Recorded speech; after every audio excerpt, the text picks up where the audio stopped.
When my husband died, his millionaire boss called me. Ma'am, I found something. Come to my office right now. Don't tell your son or daughter-in-law anything. You could be in danger. When I arrived, I froze upon seeing who was at the door. I'm glad to have you here. Follow my story until the end and comment from what city you are viewing me from. That way, I can see how far my story has traveled. I never thought that after 45 years of marriage, I would feel like a stranger in my own life. But there I was, seated in the front pew at Elijah's funeral, while my son Marcus and my daughter-in-law, Kira, handled every decision as if I didn't exist. Mama, just leave this to us. You just worry about staying calm. Marcus had told me that morning with that condescending voice he had developed over the last few years. Kira nodded beside him with that false smile I'd grown all too familiar with. I stayed quiet because I didn't have the strength to fight. Elijah had died of a heart attack 3 days earlier, so suddenly that I still couldn't fully process it. One moment he was eating breakfast with me, talking about the garden he wanted to plant in the spring, and the next I found him collapsed in the garage. I watched the people filling the community church, Elijah's co-workers, neighbors, some distant relatives. Everyone approached Marcus and Kira to offer condolences as if they were the ones who were widowed. I was just an old woman of 68 who needed to be shielded from the trauma. Grandma is very fragile. I heard Kira whisper to someone. Marcus and I are taking care of everything. Fragile. That word hurt more than any empty condolence. Elijah never saw me as fragile. To him I was Lena, his partner, his equal. But ever since Marcus married Kira 5 years ago, everything had gradually changed. During the service I noticed something strange. Marcus seemed more relieved than grief-stricken. Every time someone approached to console him, he responded with a composure that bordered on indifference.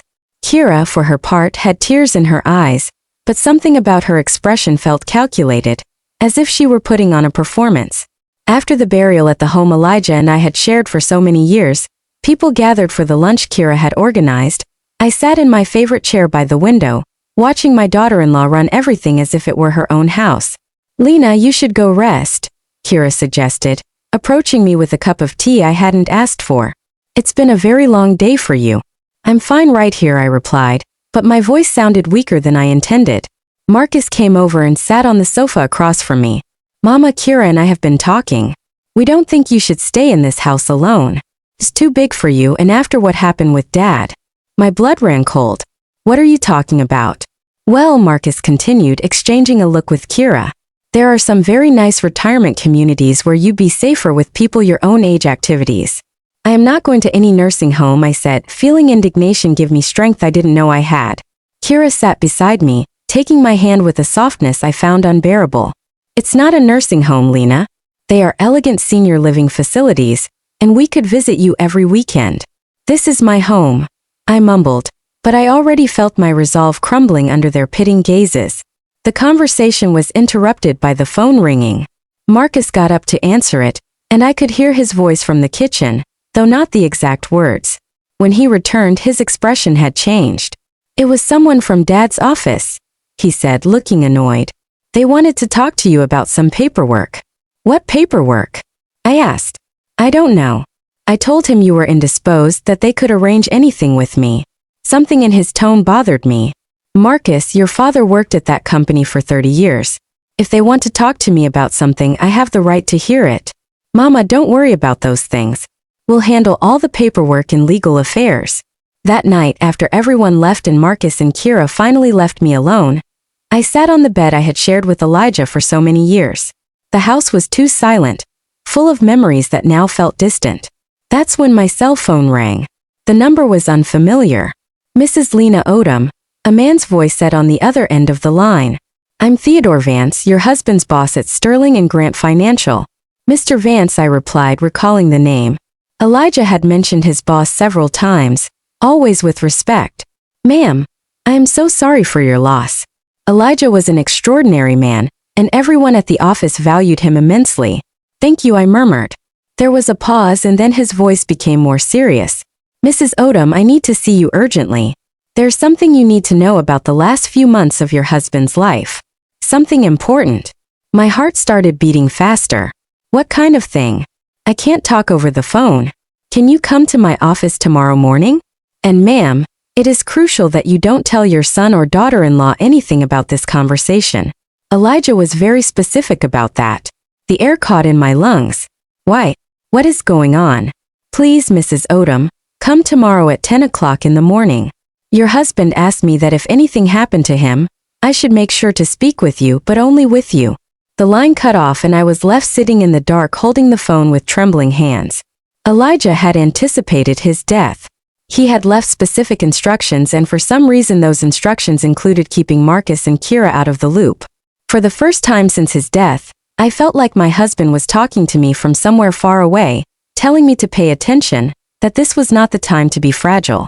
Something was terribly wrong, and I was the only one who could figure it out.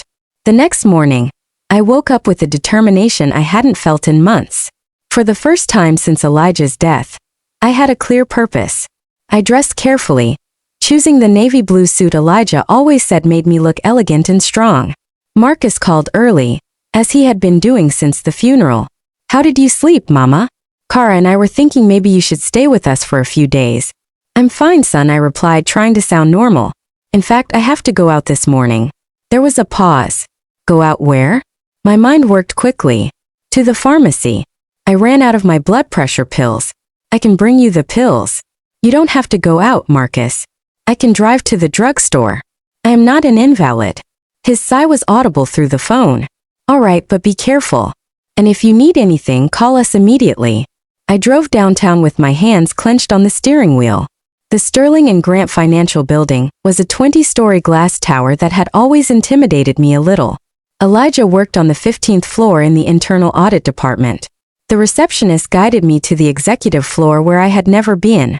Theodore Vance's office was impressive. Floor-to-ceiling windows overlooked the entire city.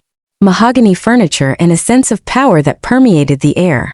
Theodore Vance was a man of about 55 with perfectly styled gray hair, and a suit that probably cost more than my monthly rent. He stood up when I entered and I saw genuine concern in his eyes. Mrs. Odom, thank you for coming. Please have a seat. I settled into one of the leather chairs in front of his desk, feeling as if I was in uncharted territory. First of all, Theo began, I want you to know that your husband was one of our most valuable employees. In 30 years we never had a single complaint about his work. Thank you, I murmured, although something in his tone told me this was just the preamble. Theo stood up and walked to a file cabinet behind his desk. He took out a thick folder and placed it in front of me. Mrs. Odom. During the last 6 months of his life, Elijah came to see me several times with very specific concerns. He opened the folder revealing pages and pages of documents, handwritten notes in Elijah's familiar script, and what looked like photographs of other documents. Concerns about what? Theo looked me straight in the eyes. About his family. I felt like the floor had moved beneath my feet. My family.